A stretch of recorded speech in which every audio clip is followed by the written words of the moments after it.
I am so glad we're all here. It's a blessing to share this meal and these memories. Thank you all for being here.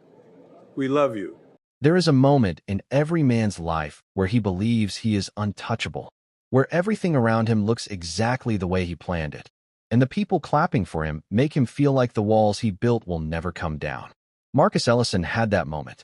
He stood in the middle of a room full of people who loved him, or at least people who needed him to believe they did, and he smiled the smile of a man who thought he had figured it all out. He had a beautiful home, a thriving business, a family that praised his name at every gathering. And now, on this particular evening, he was adding something else to that list. A third wife, chosen by his family, welcomed with celebration. And not a single person in that room stopped to ask the one question that would have changed everything. Not one person thought to ask whose name was actually on the door. Before we go any further, let us know in the comments where you are watching from. We would love to hear from you. And if you are not subscribed yet, hit that subscribe button right now so you never miss any of our upcoming videos. Because the story you are about to hear is one of those stories that will sit with you long after the video ends. My name is not important. What is important is what happened to Marcus Ellison, to his family, and to the woman they all underestimated for years. This is not a story that starts with a crime or ends with a courtroom, though there are legal battles ahead that would make any attorney's jaw drop. This is a story about power, about assumptions, about what happens when a man spends years living inside an empire that his own hands did not fully build, and the moment he crosses the wrong line, that empire begins to show him exactly who it belongs to. This story is real. The names have been changed, but the events, the documents, the decisions, and the consequences are drawn from real life. And by the time we reach the end, I promise you, you will understand why this particular story has been shared quietly in boardrooms, in law offices, and in family kitchens across this country by people who saw themselves in every single character. Let us start at the beginning. Not the beginning of the marriage, not the beginning of the business, the real beginning, the kind that shapes a person before anyone else ever gets to meet them. Marcus Ellison grew up in Memphis, Tennessee, in a household where the structure of family was not something you discussed. It was something you inherited. His father, Raymond Ellison, was a man who ran his home the way some men run a construction site, with authority, with expectation, and with very little room for questions. Raymond had 2 wives over the course of his life, not sequentially but simultaneously, which in their particular community and cultural tradition was not considered unusual. It was considered a sign of a man's ability to provide. The more you could take care of, the more respected you became. And Raymond made sure Marcus understood this from the time Marcus was old enough to sit at the dinner table and listen. "You are an Ellison," Raymond would say. "Ellison men carry their families." That was not a suggestion. That was a blueprint. And Marcus, the eldest son, the one with the sharpest mind and the widest ambition, absorbed every word of it. By the time Marcus was in his late 20s, he had done what his father always predicted he would do. He started a construction company out of Memphis with 2 trucks, 1 crew, and a reputation for finishing jobs on time and under budget. He called it Ellison Build Group, and in the beginning it was small, the kind of small that makes you wake up at 4 in the morning wondering if the whole thing is about to collapse. But Marcus had something that a lot of entrepreneurs never develop, which is the ability to keep his composure when everything around him is uncertain. He looked calm even when he was not. He looked confident even when the accounts were thin. And people, especially investors and clients, tend to follow the person who looks like they already know where they are going. His first wife was a woman named Sandra Ellison, born Sandra Webb, from a respectable family in Nashville. Sandra was warm and steady and deeply committed to making the marriage work. They had 2 children together, a son named Daniel and a daughter named Camille. And for the first few years the marriage was everything a marriage is supposed to look like from the outside. But Marcus's family, particularly his mother, a formidable woman named Gloria Ellison, never fully embraced Sandra. The reasons were never stated directly, because in this family direct confrontation was not the style. The dissatisfaction came in the form of small comments. Sandra worked too much. Sandra did not come to enough family events. Sandra was not warm enough with the elders. Sandra did not seem to understand her role. These were the kinds of things that got said quietly, in corners, at gatherings Marcus was not standing close enough to hear. And over 12 years, those quiet comments did what quiet comments always do when nobody addresses them. They built walls. And eventually, the marriage between Marcus and Sandra ended, not with a dramatic fight or a single breaking point, but with a slow and painful unraveling that left both of them exhausted and their two children confused and hurting in ways that would take years to understand. Sandra left with a settlement that was reasonable but not generous. She moved back to Nashville. She raised Daniel and Camille with the kind of quiet dignity that nobody in the Ellison family ever gave her credit for. And Marcus, after a period of adjustment, did what Ellison men do. He moved forward. He kept building. And then, approximately 2 years after the divorce from Sandra was finalized, Marcus met Diane. Diane Carter was not the kind of woman you could summarize quickly. She was the kind of woman you had to pay attention to over time before you understood what you were actually dealing with. She was 31 when they met, 4 years younger than Marcus, and she was running a real estate investment firm she had built herself starting at the age of 26 with capital she had saved, borrowed, and earned through a combination of sharp instinct and a discipline that frankly made most people around her uncomfortable. She was not flashy. She did not talk about money the way people who are trying to impress you talk about money. She talked about assets. She talked about positioning. She talked about what a property would be worth in 7 years, not what it was worth today. And the people who knew how to listen to that kind of language understood immediately that Diane Carter was not playing a small game. They dated for 14 months. They married in a ceremony in Atlanta that was beautiful and relatively private, which was already something that made Gloria Ellison uncomfortable, because in the Ellison family, weddings were community events. But Marcus held firm, and Diane wore a cream-colored dress and signed her name on the marriage certificate with the same calm-handedness she used to sign every important document in her life. And on that day, the people who attended said later that she looked genuinely happy. Because she was. She loved Marcus Ellison. Let that be clearly understood.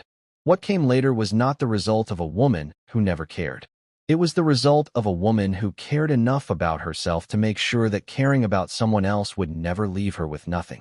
Diane did not enter her marriage to Marcus planning to leave. She entered it planning to stay and to build and to grow something together. But she also entered it having made a quiet, private, non-negotiable decision that she would never be her mother. That no matter how much she loved the person she was with, she would always know exactly what was hers, exactly what was documented, and exactly what her position would be if the unthinkable ever happened. This was not a lack of faith in Marcus. This was a woman who had seen firsthand that love does not protect you in a courtroom. Only paperwork does. And so, throughout the years of their marriage, while Marcus was expanding Ellison Build Group and accepting family dinners, and generally being the man his community expected him to be, Diane was doing something parallel and largely invisible. She was building. She was documenting. She was structuring. When they purchased investment properties together, the financial architecture of those purchases was set up in ways that reflected the actual source of capital. When Diane's funds were the primary source, Diane's name held the primary position. When Marcus needed a line of credit to expand his business in 2019, the guarantee that made that credit line possible came from Diane's established financial standing, and the documentation reflected that clearly. None of this was hidden from Marcus. It was simply never something he examined carefully. He signed what his attorney recommended he sign. He trusted Diane, and that trust, which was not misplaced in terms of Diane's integrity, meant he never studied the details with the scrutiny those details deserved. By the 7th year of their marriage, Ellison Build Group had grown significantly. The company now had contracts in 4 states. Marcus had a reputation that extended well beyond Memphis. He had an office building, a fleet of vehicles, a staff of over 90 people, and a lifestyle that reflected what success was supposed to look like. From the outside, he was the picture of a man who had done everything right. And his family, particularly Gloria Ellison, looked at all of it with a pride that was genuine and a dissatisfaction that ran underneath the pride like a current nobody acknowledged directly. The dissatisfaction was about Diane. It was always about Diane. Gloria Ellison had never fully warmed to her second daughter-in-law, and the reasons had evolved over the years but never disappeared. In the early years, it was that Diane was too focused on her career. Then it was that Diane had not produced children. Then it was that Diane traveled too frequently for work and was therefore not present enough for the family. And underneath all of these stated concerns was something more fundamental that Gloria never quite put into words, but that everyone around her understood. Diane did not defer. She was respectful, always. She was never rude, never dismissive. But she did not defer. She had her own opinions, and she expressed them with a calm confidence that made some people in the Ellison family feel, without being able to explain exactly why, that she was operating on a different frequency than they were accustomed to from the women in their circle. And to Gloria Ellison, a woman who had navigated her own world through a very specific understanding of what a wife's role should be, Diane's frequency was unsettling. The Ellison family introduced Tanya to Marcus over a series of dinners and gatherings that were orchestrated with the kind of precision that families like this use when they want something to feel organic, but have actually planned every detail. Marcus was not unwilling. He had grown up in this tradition. He understood that in his family's framework, multiple marriages were not a scandal, but a sign of capacity. And he was, if we are being honest, susceptible to the validation that comes from being chosen by your family to receive something. It made him feel like the man his father had always told him to be. And so, over several months of quiet encouragement and increasing pressure, Marcus agreed. He would take Tanya as a third wife. He told Diane on a Tuesday evening. He had come home later than usual, which Diane noticed but did not comment on. He poured himself a glass of water and sat at the kitchen table, and he told her what he had decided. He said it calmly, and he said it with the confidence of a man who had prepared for this conversation and believed it would go a certain way. Diane listened to every word without interrupting. She sat with her hands folded on the table, and when he finished, she looked at him for a moment that felt longer than it actually was. And then she asked him one question. She said, "Have you spoken to your attorney?" Marcus told her there was nothing for an attorney to look into. It was a family matter. He even smiled when he said it, the kind of smile that is meant to communicate that everything is under control, that she did not need to worry, that he had thought this through. Diane nodded slowly. She said, "Okay, Marcus. Okay." And she got up from the table and walked upstairs, and Marcus sat in the kitchen alone for a moment feeling like that had gone better than expected. It had not gone better than expected. Diane was not conceding.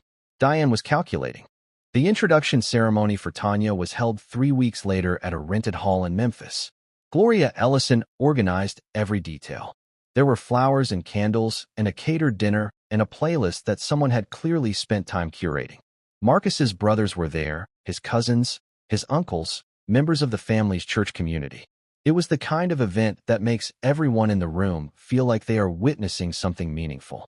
People gave toasts. Gloria gave a speech about new beginnings and the strength of the Ellison name.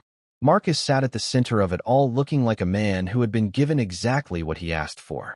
Diane was not in that room. The family said she was sulking. They raised their glasses anyway. What the family did not know, what Marcus himself did not know, was that while that ceremony was happening, Diane was on a series of phone calls. First with her attorney, a meticulous woman named Patricia Holloway who had been Diane's legal counsel since the early days of her investment firm.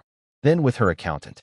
Then with the property management company that oversaw several of the buildings in the Ellison portfolio. And the conversation that Diane was having with these people was not emotional. It was not reactive. It was methodical. Because Diane had not started preparing for this moment when Marcus sat down at the kitchen table 3 weeks ago.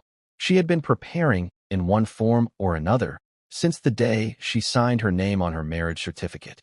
Not because she knew this day would come, because she knew it could. And there is a profound difference between those two things. 3 of the properties in what Marcus thought of as their portfolio had been purchased using Diane's capital as the primary funding source, with documentation that reflected this clearly. The loan guarantee that had allowed Ellison Build Group to secure its major credit line in 2019, the credit line that had fundamentally transformed the scale of the business, carried Diane's signature as the primary guarantor, not Marcus's. The office building that served as Ellison Build Group's operational headquarters had been purchased in 2018 using Diane's investment capital, and the ownership structure gave Diane a right of first claim that Marcus had agreed to without fully processing what agreeing to it meant. None of these arrangements were fraudulent. None of them were hidden in any meaningful legal sense. They were simply arrangements that Marcus had trusted Diane to understand on both their behalves, which meant that Marcus had never truly understood them at all.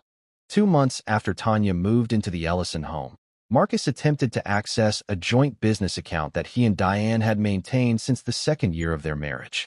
The account was frozen. He called Diane immediately. She answered on the second ring, which he would later say was the part that unsettled him most. Not the frozen account. The fact that she answered so calmly, as if she had been expecting the call. She told him, in the same even tone she used for everything, that she had initiated a legal process to separate the business assets and that her attorney would be in contact with his. Marcus told her that was unnecessary. Diane thanked him for his input, and they ended the call. Marcus went to see his own attorney the following morning. He sat across from a man named Gerald Freeman who had handled several of Ellison Build Group's contracts over the years and whom Marcus trusted implicitly. Gerald spread a series of documents across the conference table and went through them one by one. Property deed, business loan agreement, LLC registration, credit guarantee, ownership structure addendum. And at a certain point in this review, Gerald Freeman stopped talking and looked at Marcus with an expression that Marcus had never seen on his attorney's face before. Gerald said, "Marcus, did you actually read everything you signed?" Marcus said yes. Gerald looked at the documents again. Then he looked back at Marcus. And what he said next was the kind of thing that a person never forgets, regardless of how much they might wish they could. He said, "I need you to understand something clearly. Based on these documents, Diane does not have a partial claim to these assets. She has a primary claim, and that distinction is going to matter enormously in everything that comes next." Marcus drove home that evening in a silence that was different from any silence he had experienced before. Not the silence of peace, not the silence of contemplation. The silence of a man who is beginning to understand that the ground he has been standing on is not as solid as he believed, and that the person who knew this first was someone he had looked at every day for 7 years without truly seeing what she had built around him. He asked himself, whose name is actually on this? And the answer, when he finally found it, was not the one he had assumed.